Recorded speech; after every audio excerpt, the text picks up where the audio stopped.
दोस्तों 14 फरवरी को पुलवामा में हुए आत्मघाती हमले में देश के 39 जवान शहीद हुए हैं।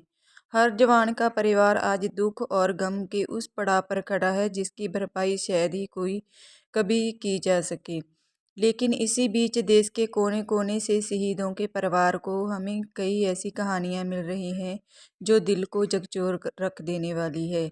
इन्हीं में से एक कहानी हम आपके साथ शेयर करने वाले हैं आज, जो आपके दिल को छू जाएगी। तो प्लीज़ अगर आपको ये कहानी पसंद आए तो शेयर ज़रूर कर देना। इस कहानी का नाम है कि एक हमला वहाँ भी हुआ होगा। आज भी फ़ोन नहीं किया, मैं बात ही नहीं करूँगी आज। फ़ोन करेंगे तो भी नहीं, कम से कम वैलेंटाइन डे पे कोई फूल ही भेज देते व्हाट्सएप पर नहीं, इन्हें कहाँ समय है मेरे लिए। पिछली बार तो मेरे द्वारा कढ़ाई करके दिल बनाए हुए रुमाल से बंदूक को घूंघट उड़ाकर उसे घूमते हुए फ़ोटो भेजी थी। इन्हीं ख्यालों को सोचते हुए आज पूनम के होठों पर जरा सी मुस्कान उभर आई। अभी 1 ही साल ही तो हुआ था पूनम और राजेश की शादी को। पूनम जब राजेश से पहली बार मिली थी तभी उसे अपने होने वाले पति के देश प्रेम की झलक साफ देखने को मिल गई थी। पहली मुलाकात में ही राजेश ने पूनम को कह दिया था कि इस दुनिया में वह सबसे ज़्यादा प्रेम अपनी भारत माता से करता है। शायद यही कारण था कि पहली मुलाकात में ही पूनम ने राजेश से शादी के लिए हाँ कर दिया था। शादी के 10 दिन बाद ही राजेश वापस सरहद पर अपना फर्ज पूरा करने चल पड़ा था। हालांकि इन 10 दिनों में भी राजेश और पूनम केवल 3 दिन ही तो साथ रहे थे, लेकिन इन 3 दिनों में पूनम ने अपनी पूरी जिंदगी राजेश के साथ जी ली थी।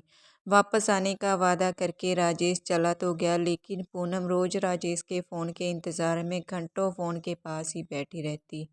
आज भी वह सुबह से राजेश के फ़ोन का इंतज़ार कर रही थी।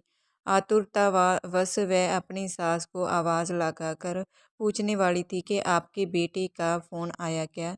तभी याद आया कि ससुर जी घर पर हैं।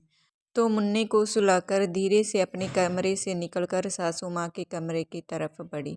तभी ससुर जी के कमरे में चल रही टीवी में एक सहसी सी पत्रकार कहती हुई सुनाई पड़ी, इस वक्त एक बड़ी खबर आ रही है। पुलवामा में आतंकी हमले में कई सैनिकों के शहीद होने की बुरी खबर इस वक्त हम आपको सुना रहे हैं। जय शब्द उसके कानों में पड़ने के बाद सब कुछ इस तरह सुन पड़ गया मानो उसके कानों में कोई ग्रेनेड फटा हो। परसों फ़ोन पर वह यहीं तो जाने की बात कह रहे थे। नहीं नहीं, ये नहीं हो सकता, उन्होंने कुछ और बोला होगा। लेकिन सुबह से उनका फ़ोन क्यों नहीं आया है? यही सोचती हुई वह बाहर ही दीवार पकड़कर बैठ गई।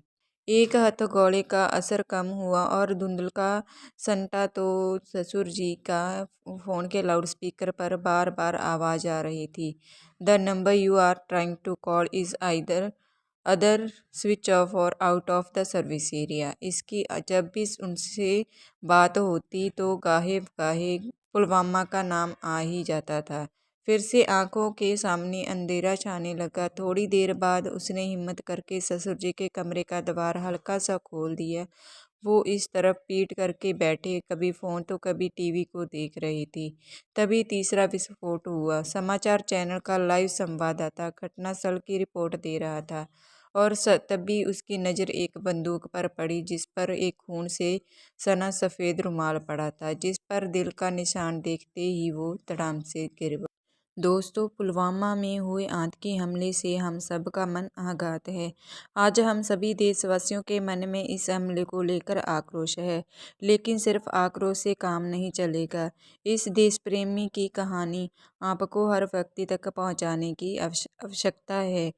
तो आप ज़्यादा से ज़्यादा इस वीडियो को अपने दोस्तों, अपने रिश्तेदारों से शेयर ज़रूर करें।